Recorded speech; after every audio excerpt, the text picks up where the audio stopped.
chochote cha mapato tofauti na michango yetu mbalimbali. Hilo tunalijua. Kwa hiyo tunawashukuru wote ambao wamechangia chombo hiki kwa namna mbalimbali na kukiwezesha kuwepo, na kuomba tuendelee kukiwezesha, tuendelee kuchangia ili Radio Maria iweze kuendelea kuenea na kutimiza utume wake mahali pengi na kwa mapana yawezekanayo, ili wale ambao bado hawajafikiwa na chombo hiki basi na wao waweze kufaidi matunda yake katika hasa fani hii ya uinjilishaji, ambayo kama nilivyosema awali, faraja ambayo wengi wameipata kama wagonjwa, na mafundisho mengi ya katekesi ambayo yamewafikia wengi kupitia chombo hiki Radio Maria Tanzania. Na leo basi tunazindua pia mbio za Marathon kitaifa kwa jimbo. Tunazindulia hapa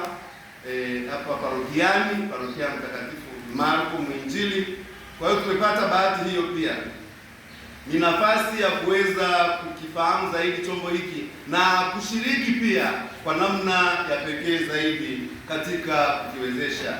Tuikubali Radio Maria, tuipokee kama chombo chetu na tuendelee kukitunza ili kiweze kudumu na kufikisha ujumbe wa Mungu kwa watu wengi iwezekanavyo.